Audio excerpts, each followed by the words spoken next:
14 mois d'affrontements terribles à Gaza, presque autant au Liban, dont 2 mois d'incursions terrestres, 2 épisodes hautement périlleux d'affrontements directs entre Israël et l'Iran. Il semble que les guerres au Moyen-Orient ne doivent pas se terminer. Alors pourquoi n'y a-t-il toujours pas de solution politique sur la table pour l'après-guerre dans la bande de Gaza?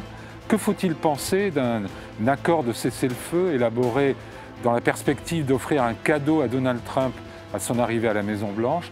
Enfin, y a-t-il un véritable risque d'escalade entre Israël et l'Iran? C'est le Club Le Figaro International et c'est maintenant.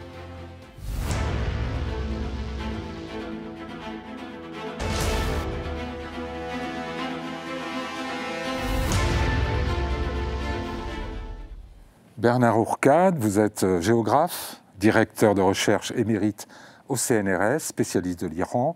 Vous avez notamment dirigé l'Institut français de recherche en Iran de 1978 à 1983 et vous êtes l'auteur de plusieurs livres sur ce pays, dont une géopolitique de l'Iran qui a été rééditée en 2016. Amélie Ferré, bonsoir. Vous êtes chercheuse au Centre des études de sécurité de l'IFRI, coordinatrice du laboratoire de recherche sur la défense, spécialiste de l'éthique et du droit de la guerre, ainsi que du conflit israélo-palestinien. Votre dernier livre s'intitule « Les mots armes d'une nouvelle guerre » aux éditions Le Robert. Najat Cherigui, vous êtes grand reporter au Figaro Magazine, spécialiste notamment de l'islamisme en France, et vous vous êtes rendu à plusieurs reprises en Israël depuis les massacres du 7 octobre. Renaud Girard, bonsoir. Bonsoir. Vous êtes chroniqueur international au Figaro, après des années de grands reportages qui vous ont conduit notamment au Moyen-Orient. Vous étiez vous aussi récemment en Israël, vous avez obtenu une rare interview du Premier ministre Benjamin Netanyahou, et parmi vos multiples ouvrages, citons La guerre ratée d'Israël contre le Hezbollah en 2006 chez Perrin. Alors je voudrais qu'on commence par Gaza, par regarder des images qui ont été tournées par une coordinatrice de l'UNRWA, l'Agence des Nations Unies pour les réfugiés palestiniens, et qui montrent l'ampleur assez incroyable des destructions à Gaza. Elle parle d'une société entière devenue cimetière. Et la question qu'on peut se poser au bout de 14 mois de ces opérations militaires israéliennes, dont il faut bien sûr rappeler qu'elles sont consécutives à un terrible massacre perpétré en Israël par des militants du Hamas, plusieurs milliers d'entre eux, mais quel peut être l'objectif stratégique poursuivi à travers des destructions d'une telle ampleur? Amélie Ferré, peut-être? Je dirais qu'un peu plus d'un an justement après le 7 octobre, l'objectif d'Israël, c'était de rétablir sa posture de prééminence stratégique dans la région. Oui. Et effectivement, c'est ce qu'ils ont fait. Ils ont à la fois montré une détermination très forte à éradiquer du coup le Hamas en faisant des différentes opérations pour notamment éliminer les membres dirigeants du Hamas. Oui. Ils ont aussi montré leur prééminence en termes de renseignement avec l'opération Hezbollah, leur capacité à frapper avec précision l'Iran. Et donc, c'était vraiment la volonté de restaurer la force. Vous décrivez la photographie large, on va dire, mais à Gaza proprement dit, la guerre se poursuit. Oui. Quel est maintenant le but stratégique, selon vous, poursuivi par Israël et Benjamin Netanyahou? Alors, il y a plusieurs options pour ce que les Israéliens appellent le jour d'après. Oui. Il y a une première option qui était plutôt portée par les généraux de Tsahal et notamment par... On voit sur cette carte l'ampleur des destructions qui concernent pratiquement 70% des immeubles entre 60 et du 70%. bâti sur la bande de Gaza. Exactement. Donc on a une première option qui était plutôt portée par les généraux avec l'idée de redonner à l'autorité palestinienne et plutôt aux technocrates de l'autorité palestinienne la gestion de la bande de Gaza, avec cette idée que du point de vue stratégique, c'était important pour l'armée israélienne de ne pas s'engouffrer dans une guerre d'attrition, de ne pas perdre des soldats continuellement. C'est pourtant ce qui se passe, non ? Exactement. Donc, ce n'est pas l'option qui a été choisie. Ah. L'option qui a été choisie, c'est plutôt celle du Grand Israël, avec cette idée de réoccuper Gaza, en faisant donc là soit une cisjordisation de la bande de Gaza avec des zones avec simplement des Palestiniens, des zones où une partie des Palestiniens filtrés via des checkpoints pourraient circuler, et des zones avec simplement des emprises israéliennes, ou carrément une occupation à grande échelle de la bande de Gaza et une évacuation, ou plutôt une expulsion des Palestiniens et des Gazaouis, soit vers le Sinaï, ce qui est une ligne rouge pour l'Égypte, soit vers l'Europe en passant par Chypre.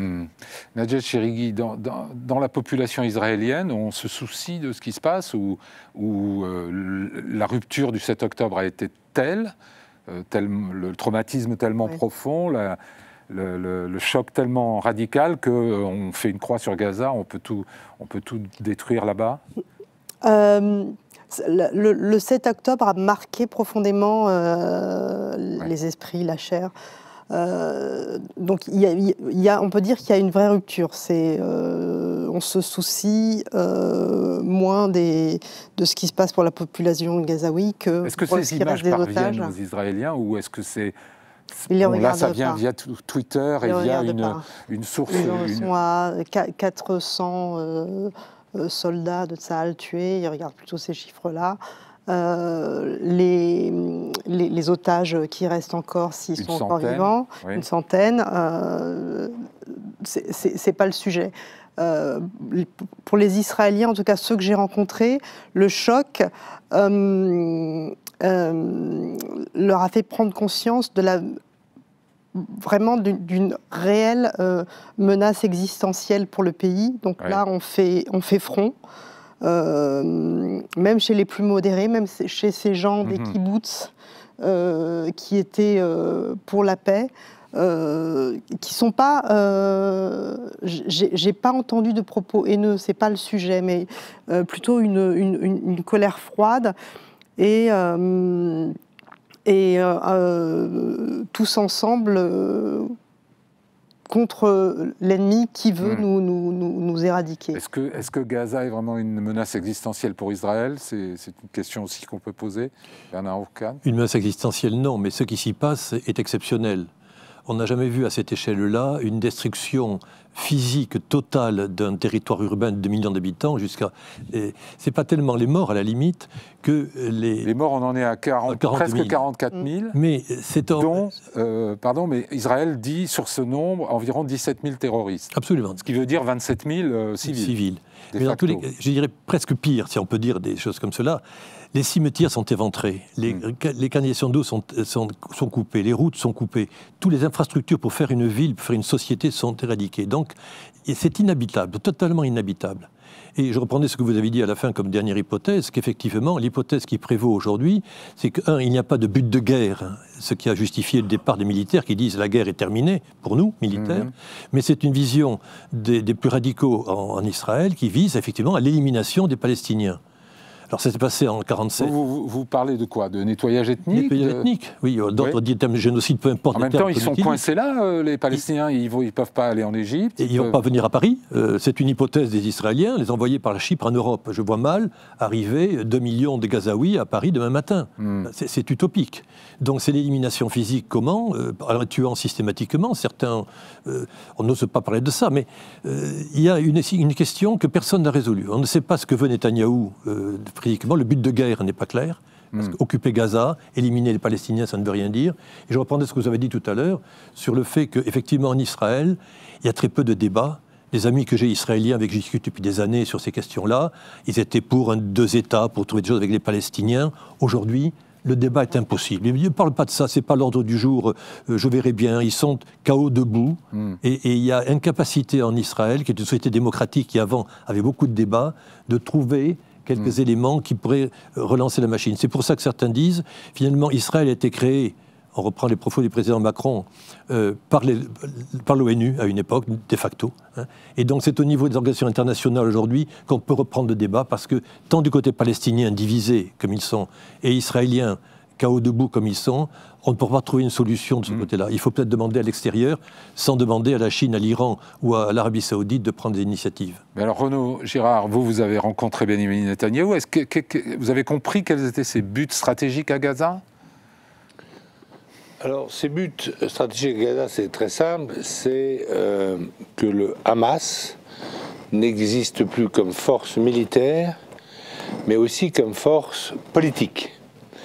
Mais on voit qu'ils n'en sont pas venus à bout. Hein. C'est-à-dire qu'au Liban, il est prêt à ce que le Hezbollah continue à être une force politique. Il ne veut pas s'ingérer dans les affaires intérieures politiques du Liban. Oui, on viendra au Liban. À ce que faisait Israël dans les années 82-83. On viendra au Liban tout à l'heure. Oui. Voilà, mais il veut, voilà, et donc il veut éradiquer. Il veut aussi, il a un deuxième objectif, c'est qu'il veut radicaliser la population. C'est-à-dire qu'il estime que la population a été, que l'enseignement qu'elle a reçu depuis 50 ou 60 ans était de haïr les Israéliens, de haïr Israël, et donc il veut changer ça. Je ne sais pas comment il va pouvoir le faire. Avec de tels dégâts, tellement de morts, enfin, on ne déradicalise pas une population comme ça, au contraire. On la radicalise. Alors, c'est effectivement ce qu'on peut penser, parce que effectivement, les orphelins vont être sans doute les combattants de demain. Et c'est vrai que, vous l'avez bien dit, qu'Israël a reconquis sa posture de première force militaire au Moyen-Orient. Et c'est vrai qu'elle avait été dégradée par, évidemment, le 7 octobre et aussi par cette guerre ratée de 2006 contre le Liban. Elle est redevenue la Prusse, en quelque sorte, ou le pays fort, n'est-ce pas, du Moyen-Orient. Ça, c'est tout à fait indéniable.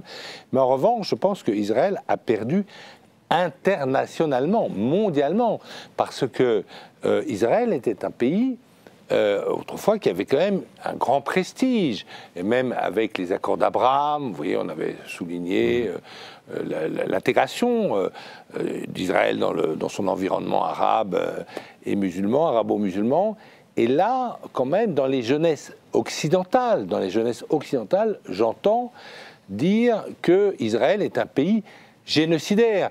Donc de génocider, c'était le refuge des génocidés de 41-45, il devient le pays génocidaire. Alors moi, je ne dirais pas ça, parce que c'est excessif de dire qu'Israël est génocidaire. La preuve, c'est que ces réfugiés qui ont fui la guerre de 48, où ce sont les Arabes qui ont refusé l'État israélien, ils avaient un État qui était donné par l'ONU pour eux aussi, ils l'ont refusé. Ils ont fait la guerre à Israël, et ils l'ont perdu. Mais ces réfugiés, ils étaient 300 000 quand ils sont arrivés à Gaza. Et donc, ils sont plus de 2 millions aujourd'hui. Donc, Israël n'a jamais été une puissance génocidaire. Il ne peut pas dire ça, quand même. Mais Renaud, est-ce que une guerre... En revanche, ils ont rendu ce territoire de Gaza totalement inhabitable. Et c'est un vrai problème. Est-ce que ça ne ferait pas une différence si cette guerre était menée adossée à un plan politique qui donne une perspective, que Netanyahou, juste, vous trouvez qu'il y a un plan politique? En tout cas, c'est toujours le même problème, c'est-à-dire qu'il faut écouter ce que disent les membres du gouvernement. C'est la même chose avec Vladimir Poutine. Alors, expliquez-nous le plan politique. Mais le plan politique, c'est justement de réoccuper Gaza.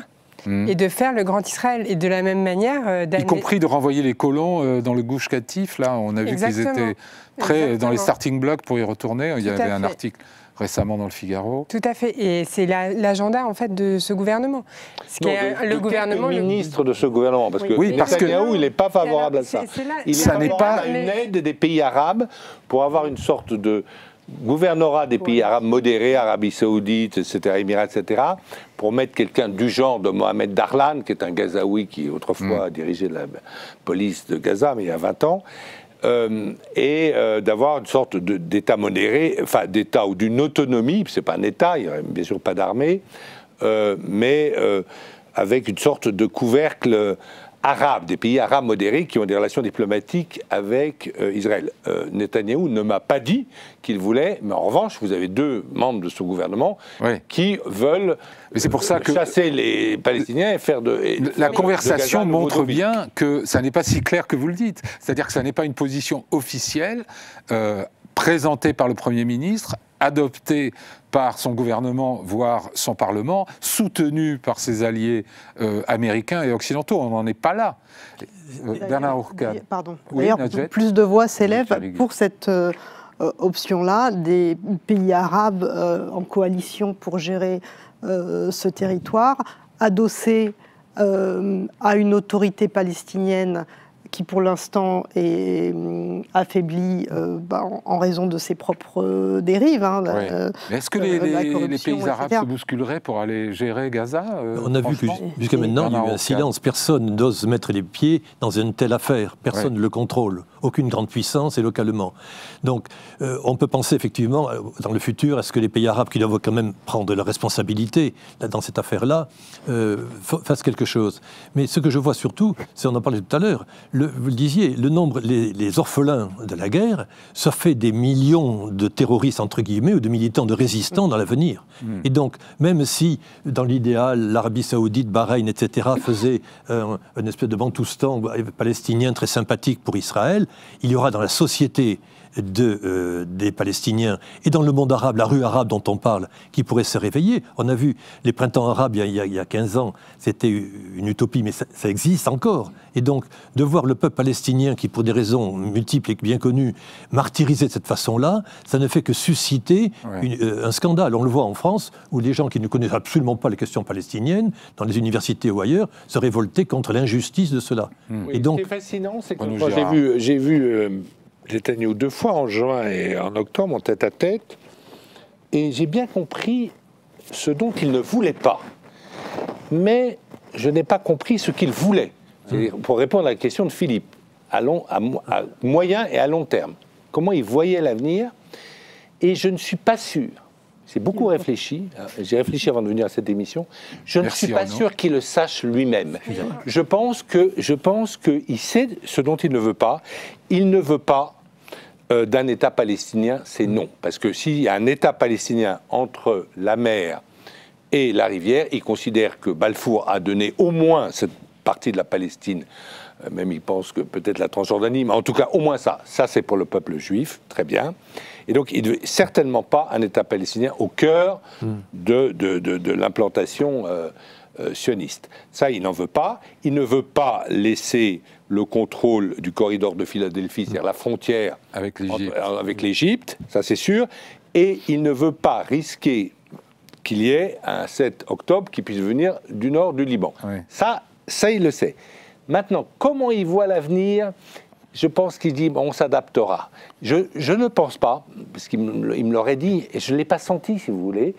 Je ne sais pas ce que vous en pensez, mais je crois qu'il ne sait pas. Il y a un facteur X qu'on pourra évoquer d'ailleurs sur les 3 volets de cette discussion, mais c'est Trump. Est-ce que Trump, qui a pour l'instant dit à Benjamin Netanyahou, fais ce que tu as à faire, à Gaza, au Liban, fais ce que tu as à faire, mais il n'aime pas trop cette guerre, il aurait bien envie qu'elle se termine assez rapidement, il se voit plutôt en faiseur de paix. Comment ça peut jouer, selon vous, dans l'équation, Amélie Ferré ? En fait, Trump a nommé une équipe avec des personnalités clés qui servent justement la droite israélienne. D'une part... Vous pensez à l'ambassadeur, le prochain ambassadeur à Jérusalem, qui est Mike Huckabee, exactement, qui est un chrétien évangélique. Et qui est pour justement l'annexion de la Cisjordanie, qu'il appelle... Il est pour l'Israël biblique. Alors, Judée et Samarie à Israël. Je rappelle que c'était quand même une promesse de campagne de Netanyahou dès 2020, l'annexion d'une partie de la Cisjordanie. L'envoyé spécial pour le Proche-Orient, c'est quelqu'un qui est spécialisé justement dans l'immobilier, puisqu'il va se poser la question de la reconstruction de Gaza et de qui va financer... un front de mer magnifique à Gaza. Voilà, cette reconstruction. Et par ailleurs, sur l'Iran, on a des conseillers qui sont des partisans de la stratégie de la pression maximale sur l'Iran, parce que justement, pour Netanyahou, sa vision, c'est quand même que... le 7 octobre est une opération télécommandée par l'Iran et que donc la balance sécuritaire ou la posture sécuritaire d'Israël sera rétablie qu'à partir du moment où on aura coupé la tête du serpent, c'est-à-dire à partir du moment où on aura détruit on va aussi le régime examiner iranien. La question iranienne, bien sûr. Mais par ailleurs, sur Netanyahou, il faut quand même se rappeler que c'est quelqu'un qui a grandi dans une famille révisionniste, qui a toujours été partisan du Grand Israël. Son père était compagnon de route de Jabotinsky, Exactement. Qui était un des chantres du Grand Israël. Tout à fait. C'est quelqu'un qui s'est toujours opposé aux accords d'Oslo et à Rabin.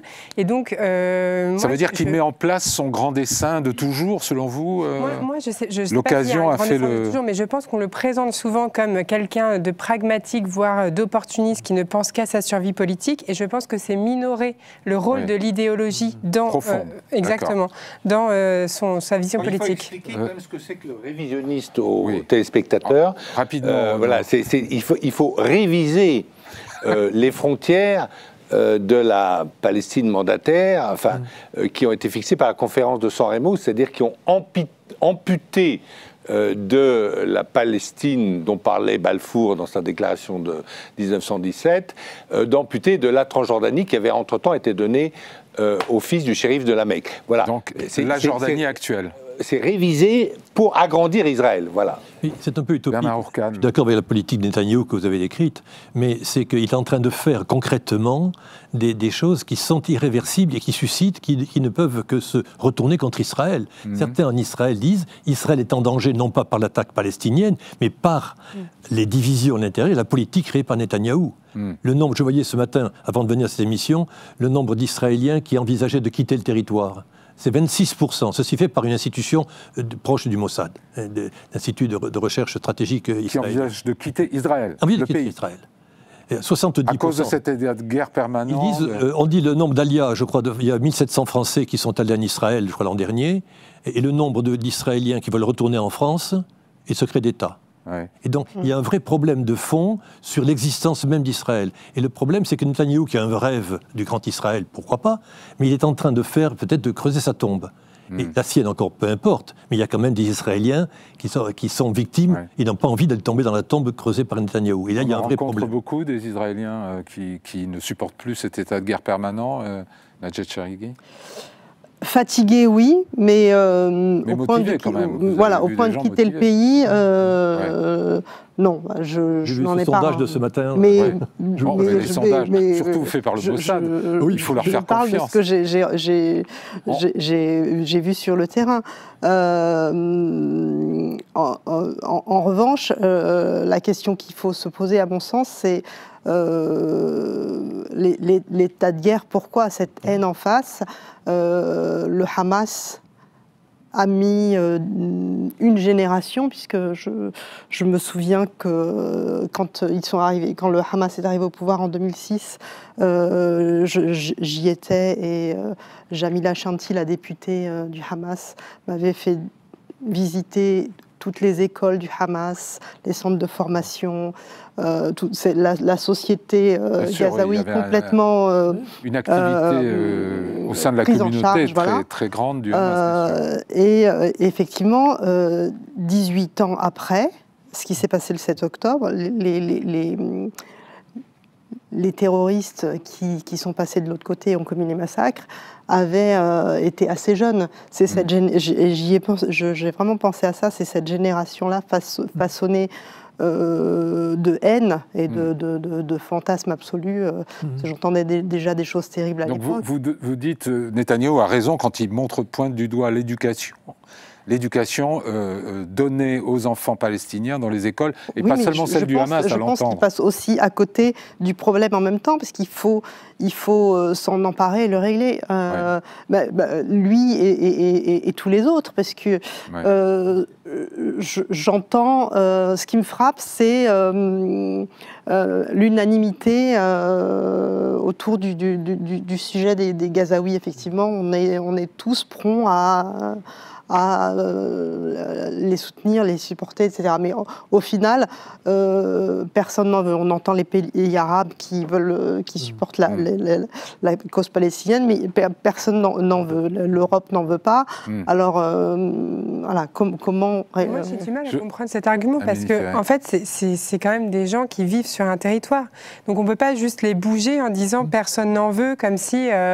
voilà, eux-mêmes n'ont peut-être pas envie de partir. Exactement. Ils voudraient peut-être juste vivre là. En fait, ce qu'ils demandent, c'est quand même un État. Ouais. Donc, excuse-moi, oui, un terme mot là-dessus. La conférence du Caire, on en revient dans la de Riyad, la Riyad, je veux dire, là, ce week-end dernier, où pour la première fois, tous les pays arabes de la région, y compris les plus modérés, ont dit Israël fait une politique identitaire de génocide, etc. Donc bref, ils sont engagés tous, y compris l'Iran, pour dire ça ne va pas.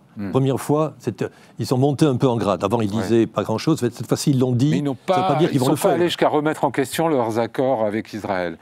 Non. On va passer au Liban, et là, il semble que Netanyahou ait une stratégie un peu plus claire, en tout cas, qui fait moins l'objet de débat que sur Gaza. On va écouter ce qu'ils ont dit, le Premier ministre israélien.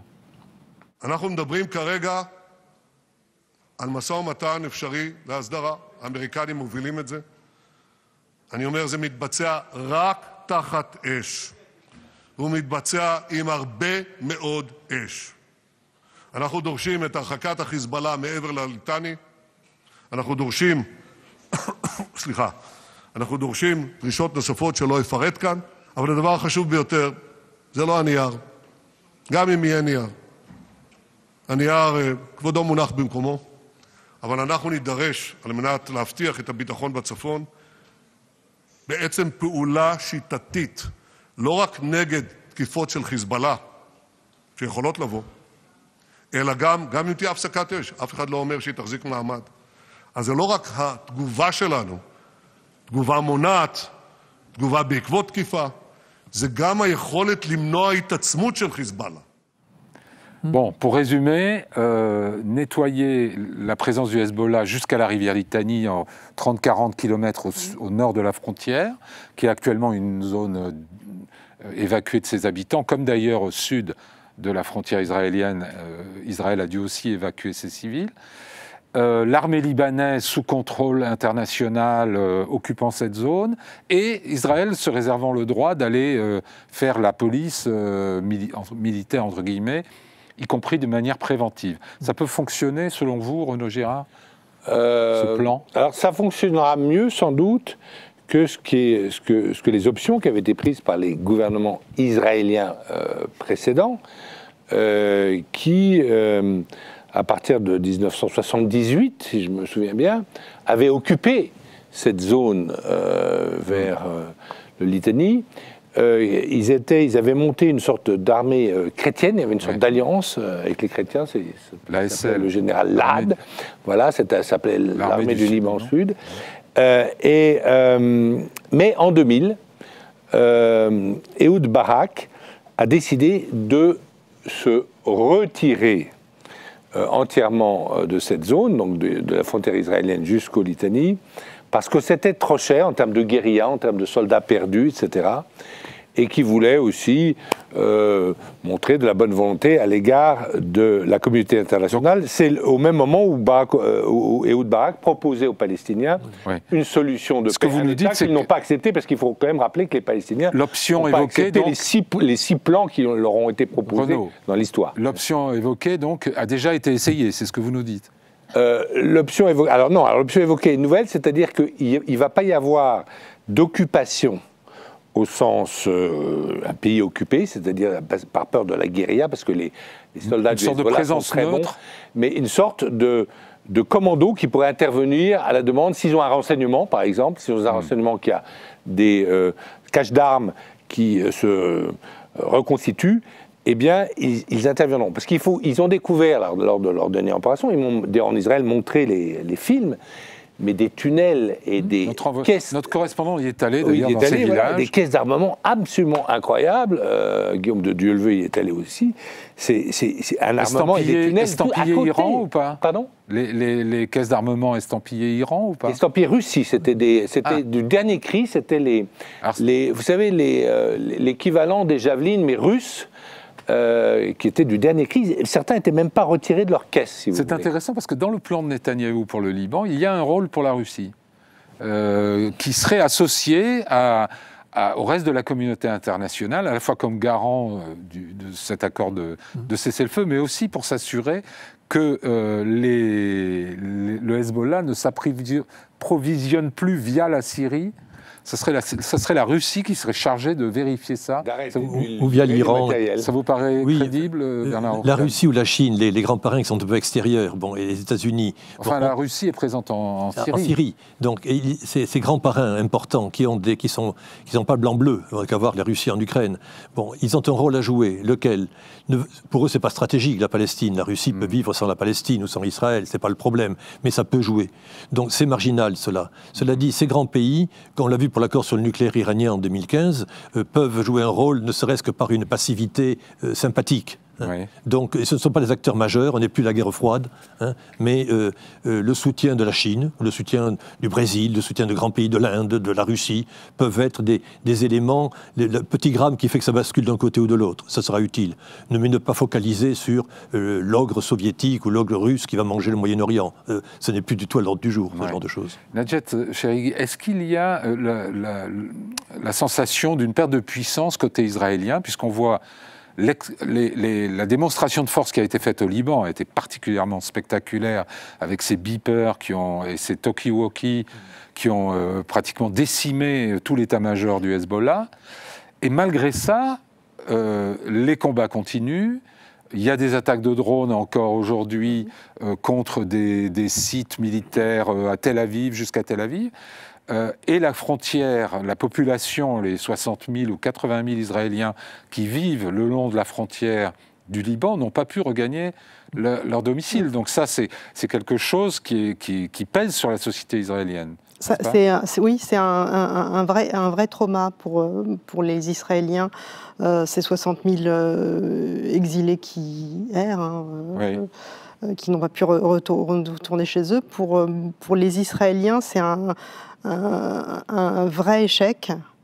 Et ça se traduit par un soutien de la population à Netanyahou pour mener à bien cette guerre, ou bien il commence à y avoir un peu de colère, de lassitude, d'impatience ?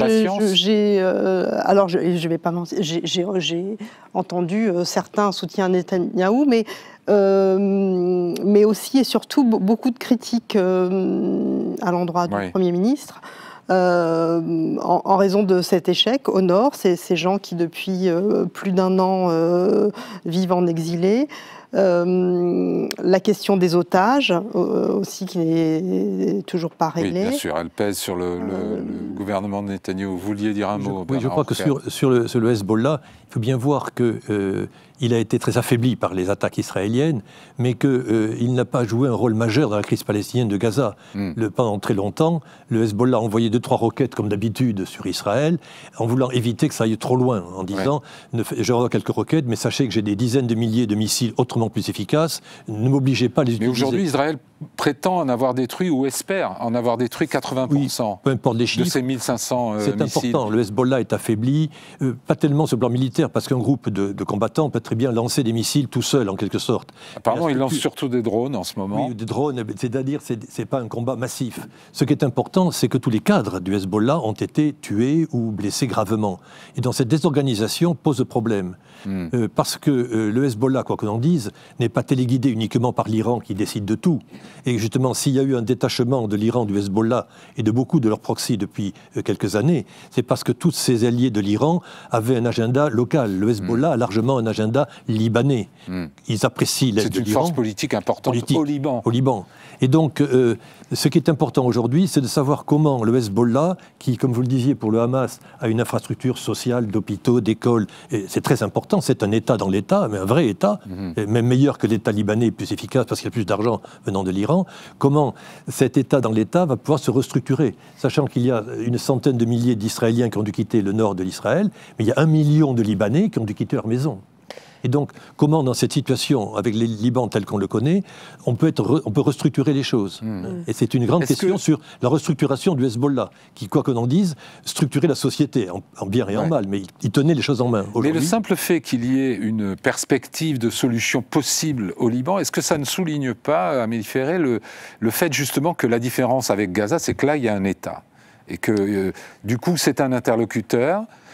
Certes un État faible, un État sous la coupe et sous l'influence du Hezbollah en partie, mais tout de même... C'est la même question stratégique pour Israël, parce que le Hamas pose la question de l'État palestinien et du devenir en fait des Palestiniens, alors que le Liban, c'est une question de règlement et de voisinage. Oui, de mode de fonctionnement.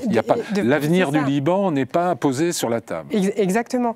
Donc là, en fait, au niveau militaire, ce qu'on voit, c'est qu'on a passé le stade du choc et effroi, enfin shock and awe, où on fait des opérations éclats, où effectivement, parce que le problème en fait du Hezbollah, qui est le problème stratégique qui était posé à Israël, c'était cet arsenal gigantesque de 100 000 roquettes, missiles, etc., qui pouvaient saturer les défenses anti-aériennes israélienne. Alors aujourd'hui, le Hezbollah ne peut plus faire ça. Donc oui, ils peuvent envoyer des petits drones qui, du coup, ne sont pas détectés parce que c'est très compliqué de détecter les drones par la défense anti-aérienne, mais ces drones-là ne menacent pas les industries pétrochimiques qu'il y a à côté de Haïfa ou les installations nucléaires israéliennes. Les installations nucléaires sont plus au sud, mais oui, mais pourraient menacer les installations pétrochimiques. Vous pouvez... Avec des drones, c'est compliqué quand même. Ouais. À cause du dôme de fer et de la défense anti-aérienne israélienne. Exactement. Et donc là, on s'achemine vers un potentiel cessez-le-feu entre Israël et le Liban avec une résolution 1701++, on va dire, qui inclut Il faut expliquer ce que c'est la 1701. C'est celle qui, en 2006, prévoyait le retrait du Hezbollah au nord de cette rivière Litanie qui suit un peu le tracé de la frontière, mais tranquille. Qui a renforcé la FINUL, la force intérimaire des Nations Unies au Liban, intérimaire depuis 1978, mais qui, hélas, n'a pas empêché un seul missile du Hezbollah de s'élancer vers Israël. Je serais quand même un petit peu plus indulgente envers la FINUL parce qu'ils ont fait quand même ils ont arrêté les missiles. Non, mais ils ont détecté des dépôts de munitions et ils les ont enlevés. Mais effectivement, la FINUL, dans laquelle on a quand même 700 Français... Pas ceux que l'armée israélienne, notre correspondant était sur place, a trouvé notamment des caches d'armes à 50 mètres des postes de la FINUL, il faut le dire. Non, mais si vous parlez à des officiers de la FINUL, ils vous expliqueront qu'ils ont quand même, pendant tout ce temps, notamment les 700 officiers français qui y sont...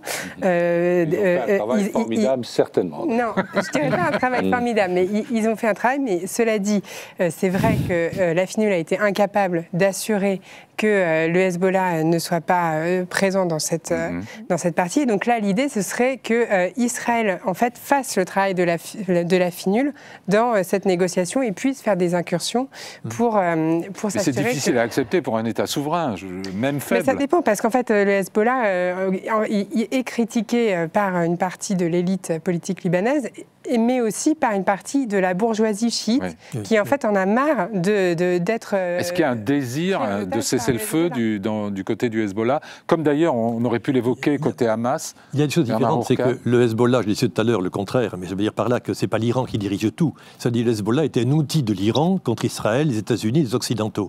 Aujourd'hui, on en parlera tout à l'heure certainement, l'Iran n'a pas besoin du Hezbollah, il a changé un peu de stratégie, il n'a peut-être plus autant besoin du Hezbollah qu'il en avait besoin il y a 5 ou 6 ans. C'est à discuter, mais c'est une hypothèse. Donc le Hezbollah, maintenant, c'est un parti libanais. Donc comment peut-il s'insérer? Et je note qu'il y a quelques jours, des envoyés iraniens sont allés voir Nabi Berri, qui est le chiite modéré, le président du Parlement libanais, et non pas les gens du Hezbollah qu'il a vu par ailleurs, pour essayer effectivement de trouver une solution politique. Enfin, Nabi Berri étant le canal politique modéré. C'est le canal politique vers le Hezbollah. Le président El Husseini était un chiite modéré. Je ne qualifierais pas de Nabi Berri de... Simplement, il est modéré parce qu'il est tenu par les Américains, puisqu'il a fait une immense fortune, et les Américains lui ont envoyé un message très clair. Si tu dérailles, c'est-à-dire par exemple tu refuses de convoquer le Parlement quand le Parlement est prêt à élire un président, ou des choses comme celle-là, eh bien, tu vas te retrouver dans la même situation que Riyad Salamé, c'est-à-dire l'ancien gouverneur de la Banque centrale, tu ne pourras pas utiliser ton argent, tous tes comptes seront gelés, etc. Contraint. Oui, oui, voilà. Bon, en tout cas, vous avez mis le sujet de l'Iran au cœur de notre conversation et il faut qu'on en parle. Je lisais ces jours-ci un article dans The Atlantic d'un Américain qui connaît bien cette région qui s'appelle Elliot Cohen et il dit « Je reviens d'Israël, j'ai discuté avec les membres de l'état-major israélien et ils sont de plus en plus convaincus que tout ça ne sont que les pièces d'un même puzzle dans lequel le véritable ennemi, c'est l'Iran. » Alors, je viens de lire ce matin même, donc en dehors de l'article du sondage, un article d'Institut israélien d'études stratégiques, donc qui dit des choses sérieuses, disant l'Iran change de stratégie. Ah. Change de stratégie. C'est aussi ce que vous pensez, vous? Et je le pense, j'ai même analyse. Que l'Iran est contraint et forcé de changer de stratégie. Avant, il avait, pour protéger le territoire national, l'Iran est un pays nationaliste plus qu'impérialiste. L'Iran n'a jamais l'intention de conquérir la Syrie ou la Jordanie ou l'Égypte. Mais par contre, il a multiplié des alliés à droite à gauche qui sont capables d'attaquer les ennemis que lui-même ne peut pas attaquer. Mais cette stratégie coûte cher, elle est difficile, d'autant plus que les différentes composantes, le Hezbollah, les Houthis, même les milices de Syrie, ont leur propre agenda. Et l'Iran contrôle de moins en moins ces groupes-là. Et la force Quds des Iraniens, qui a été très efficace dans le cadre de la lutte contre Daesh, n'a plus la capacité qu'elle avait avant. Et ça coûte très cher aux Iraniens. Et en Iran, on le voit, il y a souvent des révoltes. La société pose problème, une pression intérieure. Et donc, le gouvernement iranien, les mollahs iraniens, les gardiens de la révolution iraniens, ne vont pas se faire tuer pour la Palestine. Ils ne vont pas se faire tuer pour le Hezbollah. Ils veulent se faire tuer éventuellement pour défendre leurs intérêts, leur régime en Iran. Oui. Et donc, il y a un changement de stratégie. Et là, c'est un collègue israélien qui a écrit cet article, je lui ai écrit tout à l'heure que j'étais d'accord avec lui sur l'analyse, mais pas complètement sur les conclusions. Les Israéliens disent, concrètement, l'Iran se replie pour avoir sur le nucléaire. Ils vont dire désormais, on n'a plus besoin du Hezbollah et de ses annexes. Notre vraie défense, on se replie sur le nucléaire. Mais c'est un autre débat encore doit discuter. Et ils minimisent aussi la pression intérieure. Tout ça pour dire que on a aujourd'hui un changement de stratégie. De même que la révolution islamique en 1979 a été un changement dans la géopolitique du monde. Et quelque temps après, la chute de l'Union soviétique. Et donc l'islam politique est devenu une question majeure qui nous a touchés le 11 septembre ou en France, etc. Aujourd'hui, les choses ont un peu changé. Et penser que l'Iran tire les ficelles de tout, l'Iran a évidemment une puissance importante et gardera ses aides. Mais l'Iran a d'autres priorités. Et donc aujourd'hui, c'est un peu considéré que, en disant que l'Iran tire les ficelles, c'est un peu considéré que l'Union soviétique, il y a encore 20 ans, tirait toutes les ficelles. Et qu'aujourd'hui encore, derrière tout, c'est l'Union soviétique ou la Russie. Soyons plus réalistes. On a aujourd'hui un changement important. Et là, je suis en accord tout à fait avec ce collègue israélien qui a écrit cet article. La date clé, c'est la nuit du 13 au 14 avril dernier. Quand vous avez 350 drones, missiles et 400 au total iraniens qui attaquent directement Israël depuis le territoire iranien. Là, un tabou est tombé quand même. Sans utiliser les missiles qu'ils avaient à 50 km de la frontière qui auraient été plus efficaces. Il s'agissait de montrer... Pour vous, c'est une réponse tellement mesurée qu'elle montre en réalité la volonté des Iraniens de ne pas engager directement. Disant désormais, je me défends tout seul, je n'ai pas encore d'armes atomiques, mais j'ai actuellement des moyens importants et crédibles. Et ils ont dit, les 400 engins qui ont été envoyés, ce n'est que la moitié de ce que je peux envoyer. Ils avaient prévenu tout le monde que défendez-vous parce que je vais vous attaquer. Ils ont fait une démonstration de force, une parade militaire en dimension nature. Et quelques amis militaires m'ont dit, aucun pays au monde n'a réussi techniquement et militairement à faire une telle opération. Les Russes, ces jours-ci, ont envoyé quelques centaines de drones sur l'Ukraine. Là, c'est 350 drones et presque 150 missiles. C'est techniquement, militairement, une expérience exceptionnelle. Donc l'Iran dit, à partir de ce moment-là, je me défends tout seul. Je n'ai plus besoin de mes proxys, dont je respecte le courage, etc. Mais ce n'est plus mon problème principal. Mais ils ne les ont pas abandonnés quand même.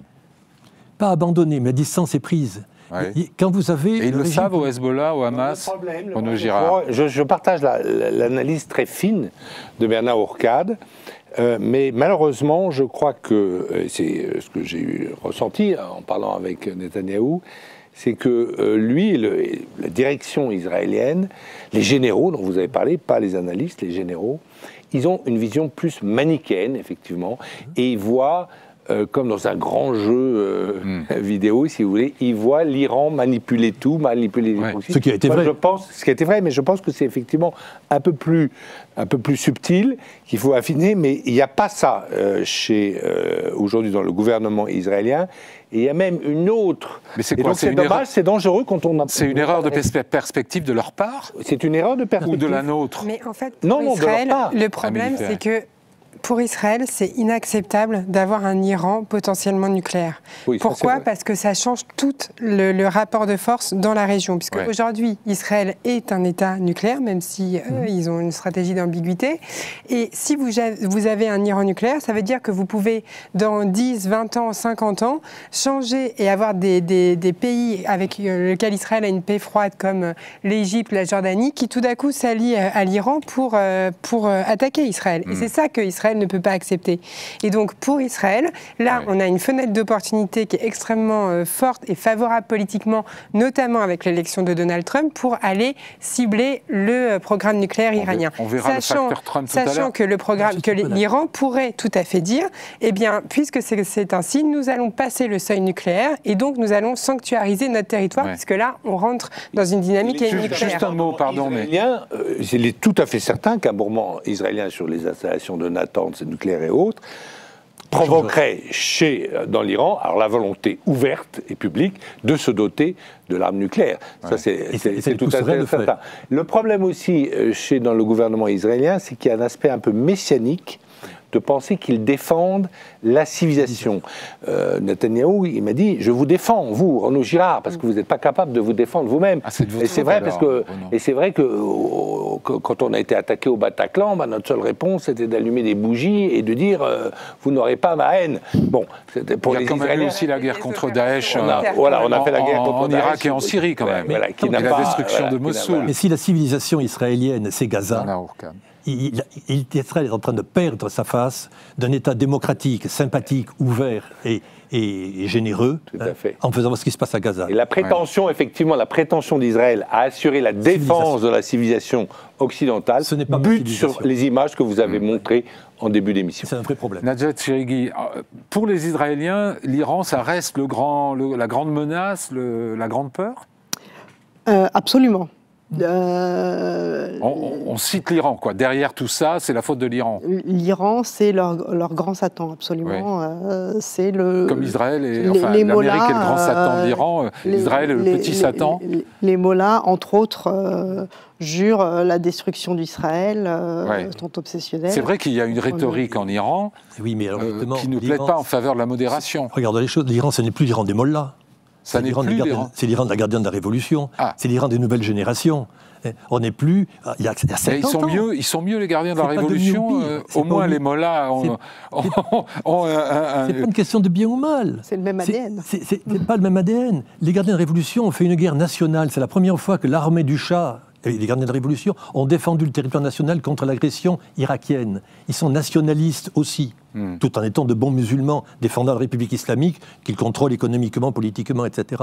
Mais voir aujourd'hui les divisions qu'il y a à l'intérieur des gardiens de la Révolution. Vous avez les plus intégristes qui sont contre tout et veulent d'une bombe atomique, écraser Israël, etc. Ils sont un tiers du Parlement. Un tiers est contrôlé par le président actuel, Radi Baf, qui s'est allié à Pezeshkian, le président élu, pour dire « je rejoins 2 tiers contre 1 tiers ». Parce qu'il dit, en tant que gardien de la Révolution, Radi Baf en est un bon, mais il dit, pour garder mon pouvoir, garder ma République islamique, mais vous êtes en train de nous dire qu'ils vont se démocratiser, se ramollir? Il n'y a pas de se ramollir. Parce qu'ils ne donnent pas l'impression. Non, ils vont être... La fermeté n'exclut pas d'aller dans le bon sens. Ils sont peu réalistes. Ils ont bien vu les émeutes des jeunes femmes, qui ne sont qu'un élément par rapport à l'émeute des ouvriers, des instituteurs, etc. Ils connaissent cela. Ils savent que la République islamique est en danger. Et donc, ce sont des gens sérieux. Le guide républicain en particulier, il était capable en 2003 de faire un accord sur le nucléaire, en 2015 à nouveau. Si les intérêts stratégiques essentiels de l'Iran sont en jeu, même le nucléaire, ils ont été prêts à mettre le nucléaire sous contrôle. Pour avoir quoi? Ils l'ont bien montré le 13 septembre, je vous le disais, le 13 avril. Nous avons des missiles capables de toucher Israël sans bombe atomique. Oui, mais le problème, c'est qu'ils ont fait une deuxième salve avec leurs missiles balistiques qui était moins concluante. Et en fait, là, ce qui se passe, la situation aujourd'hui, c'est que les S-300, c'est-à-dire ces systèmes de défense antiaérienne avec des missiles sol-air qui devaient défendre le territoire, ont tous été ciblés par Israël. Donc ça veut dire qu'aujourd'hui, un hélicoptère peut entrer sur l'Iran est vulnérable comme il n'a jamais été. Donc, du coup, du point de vue israélien, il y a cette rhétorique qui monte. Est-ce que la tentation est réelle d'attaquer l'Iran? Ah oui, bien sûr. La tentation, elle est extrêmement réelle. Mais ils ne peuvent pas le faire seuls, ils ont besoin des Américains, non? Si, alors ça dépend. Ils peuvent le faire seuls, sauf que s'ils le font seuls, et c'est ce qu'ils disaient dans l'option Kamala Harris, ils ne pourront pas traiter la diversité du programme nucléaire, puisque l'Iran s'est défendu non seulement en mettant des systèmes de défense antiaérienne, mais aussi en disséminant son programme et en les enterrant. Donc du coup, du côté israélien, il y a deux options. Soit ils vont frapper, ils arrivent à prendre les Américains avec eux. Il y a une volonté politique du côté de Trump, ce qui n'est pas sûr, et ils arrivent à détruire ou à infliger un très fort coup au programme nucléaire iranien. Soit ils décident d'aller frapper quelques endroits en Iran pour accentuer le chaos politique de l'Iran. Parce que eux, ils sont quand même dans une rhétorique de changement de régime, en se disant finalement, si on affaiblit l'Iran un peu et que ça devient une sorte d'État failli à la manière du Vous croyez Liban, que les Israéliens se lanceraient seuls dans cette aventure-là? Oui, je pense. Sans essayer d'entraîner les Américains? Il y a une société iranienne assez organisée qui ne tombera pas dans un système libyen. C'est un peu dit, même s'il y a un risque comme cela. Par ailleurs, sur le Donc nucléaire, vous voulez dire, pour être clair, qu'en gros, ça pourrait souder la population dans un réflexe nationaliste? Oui, le nationalisme iranien, c'est sur quoi comptent les mollahs en particulier, et tout le monde, les idéologues, pour essayer de renouer la population iranienne de 90 millions d'habitants autour d'un dénominateur commun minimal. À tort ou à raison. Mais c'est pour ça qu'ils sont prêts à céder les proxys, le Hezbollah, à se débarrasser même du nucléaire. Je dirais par là que le nucléaire, c'était quelque chose de très important dans les 40 dernières années, point de vue défense. Or, aujourd'hui, les Iraniens ont attaqué une puissance nucléaire sans bombe atomique, et de façon crédible, même si on peut nuancer. Donc, aujourd'hui, vous bombardez les sites nucléaires de Natanz. Sachez que les réserves d'uranium enrichi sont déjà ailleurs, elles sont dispersées. Et que les ingénieurs iraniens, vous ne tuerez pas tous les ingénieurs iraniens. Et donc, en détruisant quelques usines, ça demandera 1 an pour avoir du nucléaire. Et ça ne pose pas le problème. Mais est-ce qu'ils seraient prêts à passer à nouveau un accord sur le nucléaire? Essentiel. L'Iran a été effrayé dans ces derniers temps, non pas par Israël, mais par Daesh. C'est Daesh qui était le danger mortel pour l'Iran, pays chiite, et avec une anarchie. Mais c'est pas contre Daesh qu'ils ont développé le programme nucléaire? Non, avant, c'était... C'est pour ça que je dis le nucléaire, c'était avant, dans une logique de défense nationale contre Saddam Hussein, dans le cadre d'une géopolitique de la guerre froide. La guerre froide, c'était dans les années 50, 60, 70. Nous sommes en 2024. Donc aujourd'hui, les populations ont une force également, des ambitions différentes. L'Iran, en tant que puissance régionale, c'est ça leur ambition. C'est pas d'avoir du nucléaire, c'est d'être Pour vous, c'est une rivalité géopolitique essentiellement entre Israël et l'Iran. C'est la reconstruction du Moyen-Orient qui est détruit. Les Américains ont réussi en Afghanistan, en Irak et en Syrie et partout de façon que l'on connaît. On est au bout là. Pour moi, l'Iran a changé. En un mot. Pour moi, l'Iran a changé. Khomeini, qui avait fait sa thèse sur un frère musulman, Khomeini, lui, il avait la prétention d'unir tous les musulmans, c'est-à-dire les chiites et les sunnites, sous l'égide iranienne. Aujourd'hui, c'est juste impossible, parce qu'il y a eu la guerre civile en Irak, etc. Et jamais les sunnites ne suivront les chiites. Et donc, il voulait les unir sous l'étendard de la lutte pour Al-Quds, pour Jérusalem, pour reconquérir Jérusalem. Eh bien, c'est foutu, et je pense aujourd'hui que l'agenda iranien, c'est de faire un grand bargain avec les États-Unis.